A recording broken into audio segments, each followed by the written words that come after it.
The Morning Sprint. Kennewick police are investigating an early morning robbery at a local 7-Eleven convenience store. At around 1:40 a.m. this morning, officers were dispatched to the convenience store off Clearwater. When they got there, they were told that the suspect already left on foot. A K-9 unit was used to help find them, but they were not able to locate anyone. According to KPD, the suspect didn't show any weapons, and the store clerk was uninjured.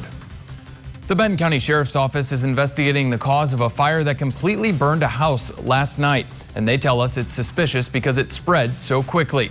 Around 9 o'clock last night, fire crews responded to this fire at a home just outside Benton City. When they got there, the house was already fully engulfed in flames. The house was in the process of being sold, so no one was currently living in the home, and thankfully no one was injured. But the residence is a complete loss. Anyone with information is asked to contact non-emergency dispatch. An update from a story we've been following. Both Connell basketball programs will not be allowed to participate in the South Central Athletic Conference's postseason. This comes after spectators yelled racist taunts at players from Zilla during a recent game. The announcement was made in a press release yesterday from the conference. In addition, no Connell fans will be allowed to attend home or away competitions for the remainder of the school year. The North Franklin School District Superintendent tells us they're still investigating and they've brought in outside experts to help. Police in Richland are trying to track down a suspect after he allegedly tried to kidnap a woman who had a no-contact order against him. A warrant has been issued for 34-year-old Aaron P. Johnson after a failed kidnapping attempt, which is being labeled as a domestic violence incident. Police say Johnson took off from the scene before they could find him. Kennewick police arrested a 28-year-old man Wednesday morning after an hour-long standoff outside Ranchin home. Police tell us store employees called 911 because a man was waving around a knife while he tried to buy a gun. Police had already warned local stores that he might try to buy a gun and is not allowed to have one. When officers arrived, the man refused to cooperate. They used less lethal methods, including flashbangs and a K-9, to get him into custody. The officers did a great job of de-escalating the situation and giving him the time and distance that he needed until an opportunity arose where they could use a less lethal impact weapon to get him to drop the knife and get him into custody safely without any injuries to him. Mental health professionals were also a key part in de-escalating the situation. The man is now facing multiple charges, including disorderly conduct and resisting arrest, along with other outstanding warrants and attempted possession of a firearm. Governor Jay Inslee announced updates to state guidance that will allow greater occupancy at outdoor venues. According to a release issued by the governor's office yesterday, the occupancy percentage for outdoor venues hosting spectator events has now doubled from 25% to 50%.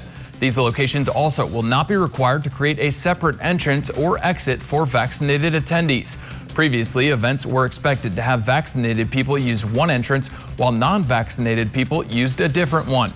And this brings us to the results of our poll question of the day. We asked you earlier, do you agree with the decision to increase occupancy for outdoor venues in Washington?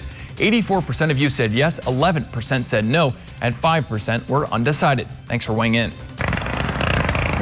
The River of Fire is back on. The geese at Carousel of Dreams and the city of Kennewick made the announcement yesterday. We'll be able to watch fireworks over the Columbia River July 4th. Officials say they decided to bring it back after Governor Inslee announced plans to lift all coronavirus restrictions statewide on June 30th. Schools in Coeur d'Alene, Idaho decided to lift their mask mandate earlier this spring, but now 3 schools have to bring back the masks after nearly 24 students came down with COVID-19. Lake City High School officials believe most of the students got the virus at school. The district says students from at least 2 families tested positive for the virus, but kept coming to class in person anyway. And now if things get much worse, the district may have to move back to full-time distance learning or even cancel big events like graduation. We just want to get through the next 3 weeks, and I'd like to see every single senior who's earned the right to walk across that stage walk. People need to recognize what's at stake. This is the worst outbreak we've seen in our school district this year. School officials say they're requiring everyone to wear masks, vaccinated or not, through the end of the school year, and hoping that's enough to get the outbreak under control.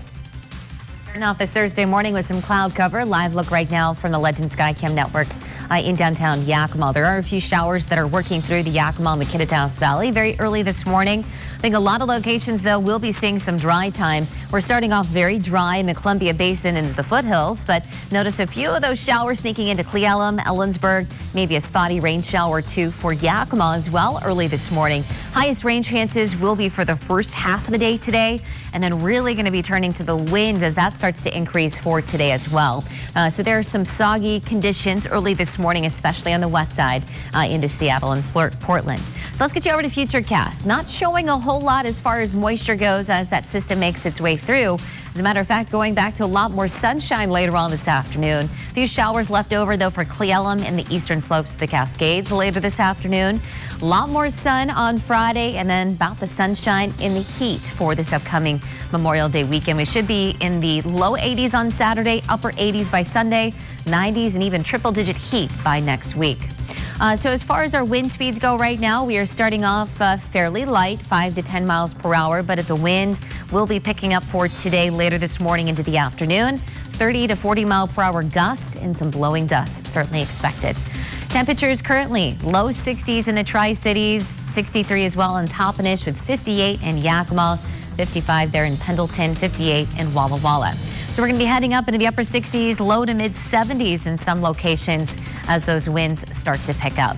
7-day forecast this weekend. Plenty of sunshine, 88 on Sunday, Memorial Day on Monday, 94. And then our first triple-digit temperature by next week with 101 on Wednesday. Even in Yakima, it's going to be a beautiful weekend, 85 on Sunday, 91 for Memorial Day, and then those upper 90s for Tuesday and Wednesday. All right, thank you, Kristin. Thanks for waking up with us and watching Good Morning Northwest. GMA is next. KapKV local news is always on at yaktrynews.com. Have a great day.